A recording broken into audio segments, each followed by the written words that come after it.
la troisième étape pour incarner ton prochain niveau de richesse. J'espère que tu as écouté les 2 premiers épisodes de cette série. Le premier épisode, je revenais sur cette conscience de tous les endroits où tu te sens pas assez. Parce que pour aller incarner un prochain niveau de richesse, c'est déjà la conscience de toi-même.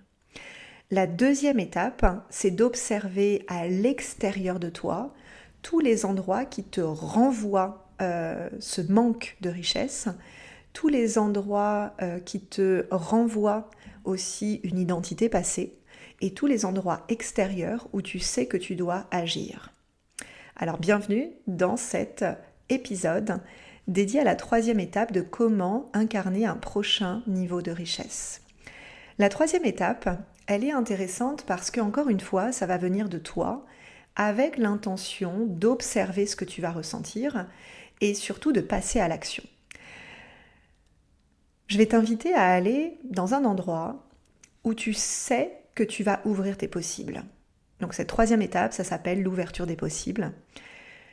Ça veut dire que tu vas aller soit dans un restaurant, un salon de thé, un hôtel, un lieu, un magasin, une marque, qui va te permettre d'ouvrir les possibles sur ce que tu entends par richesse.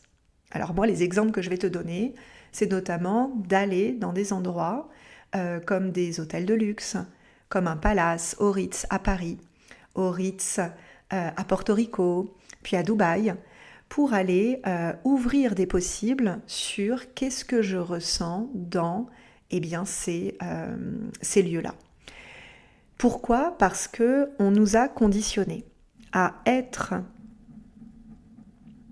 dans un endroit et à ne pas sortir de cet endroit parce qu'on pense qu'on va être en danger. Et donc du coup, on va projeter une certaine réalité sur ces endroits-là. Par exemple, dans un palace, je vais être jugée pour. Et donc du coup, plutôt que d'aller vraiment vivre ce qui se passe dans un palace, on va se dire c'est pas pour moi. Et aujourd'hui, un palace, c'est accessible. Si tu vas prendre un thé, si tu vas prendre un petit déjeuner, si tu vas prendre une collation, c'est évidemment accessible. Ce que ça va te permettre, c'est d'observer tous les endroits que tu ne vois pas, où tu juges ta propre richesse. Et je vais te donner un exemple précis. L'année dernière, donc en 2024, je suis allée pour la première fois dans un palace à Paris, le Ritz.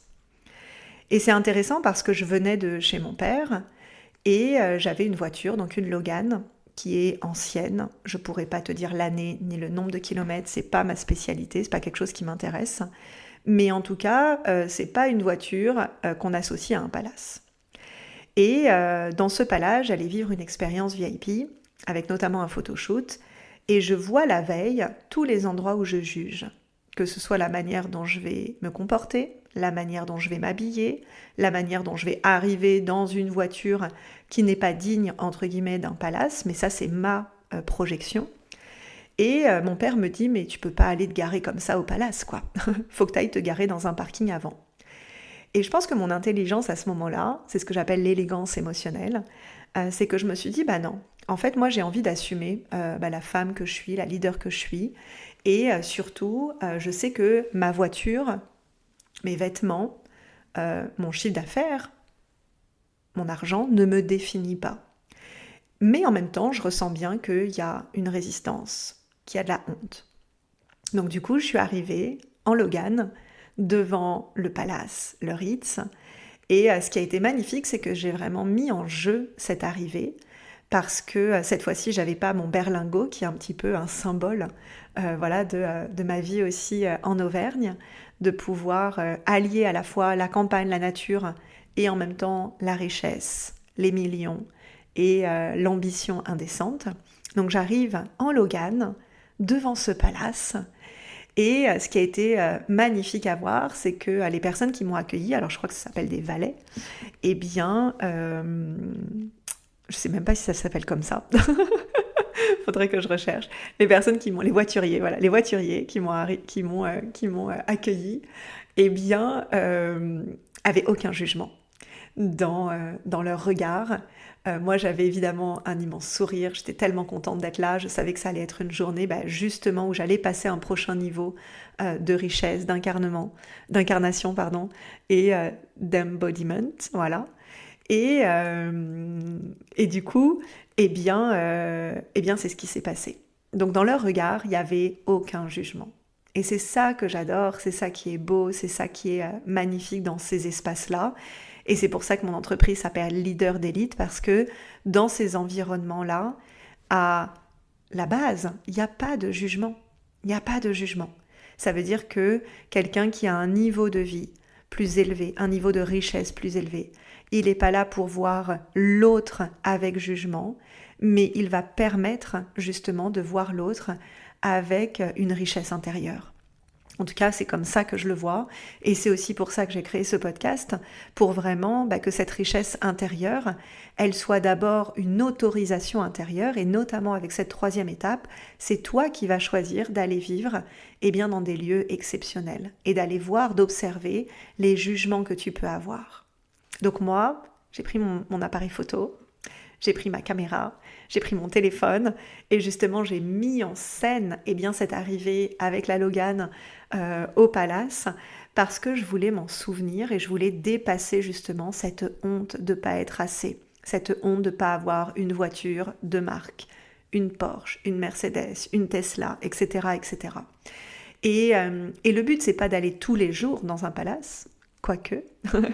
Le but, en fait, c'est d'aller dans des espaces où tu vas ouvrir les possibles et tu vas voir tous les endroits où tu te juges, où tu as honte, que tu ne vois pas dans ton environnement habituel parce que c'est ton environnement habituel. Donc l'invitation de cette troisième étape, c'est vraiment d'aller provoquer, soit dans des lieux, mais ça peut être aussi au contact de personnes. Est-ce qu'aujourd'hui, il y a des personnes où tu ressens que tu te vois plus petite qu'elles, où tu ressens peut-être de la honte, de la résistance, peut-être un jugement aussi sur qui tu es ou sur ce que est la personne. Et d'aller tout simplement observer et vivre cette expérience. Je pense que c'est ça aussi que mes élèves, mes clientes viennent vivre à mes côtés, c'est qu'on ne va pas juste parler philosophiquement de richesse, on va aller la vivre, on va aller l'incarner et surtout on va aller lâcher une identité qui nous attache à un certain niveau de richesse, à un certain niveau de revenus, de salaire, de vente, de tarifs, de chiffre d'affaires. Et ça vient de ton intérieur. Donc tu vois que dans cette troisième étape, elle va fonctionner parce que tu es passé par les deux premières étapes. Ou est-ce que dans ton environnement actuel, toi-même, finalement, tu te juges à l'intérieur de toi et où est-ce que toi-même tu te limites. La deuxième étape, c'est où est-ce que dans ton environnement extérieur, cet environnement continue de te limiter et de t'enfermer parce que tu n'as pas choisi, pris de décision quant à faire évoluer cet environnement. Et puis troisième étape, c'est d'aller consciemment agir, vivre des moments, des expériences, des journées VIP, des massages, dans des lieux qui vont ouvrir tes possibles. Et moi, je te recommande justement des palaces, des restaurants à étoiles, Michelin, des hôtels où tu t'es dit tiens c'est pas pour moi. Ça peut être aussi d'aller dans des magasins de luxe, Chanel, Yves Saint Laurent, ou même des magasins de luxe que tu ne t'autorises pas. Et j'ai envie de dire, même pas juste pour aller voir, mais pour aller acheter quelque chose et de voir l'expérience, de la vivre et pas juste de la fantasmer. Parce que souvent, il va y avoir un jugement là-dessus.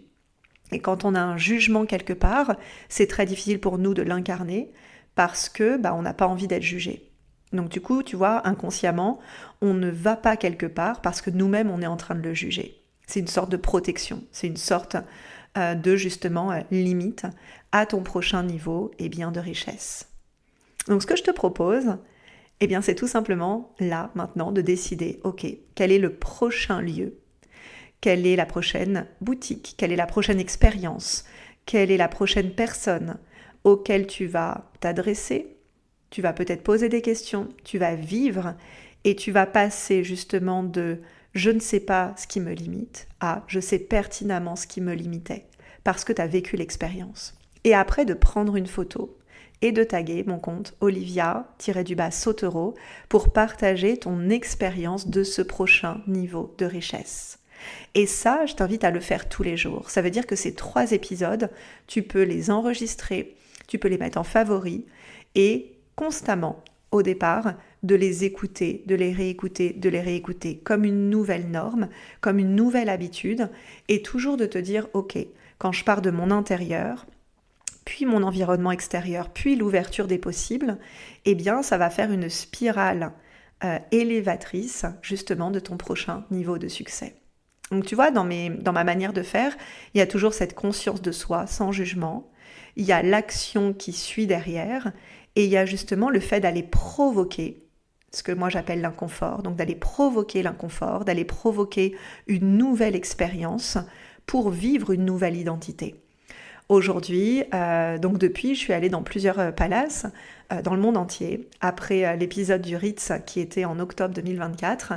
Et justement, il y a cette sensation, en fait, il y a beaucoup moins de bruit, il y a beaucoup moins de questions parce qu'on sait qu'on ne va pas être jugé, on sait aussi qu'on peut arriver tel qu'on est, on sait aussi qu'on va être servi, écouté, on sait aussi qu'il va y avoir un service qui est adapté, personnalisé.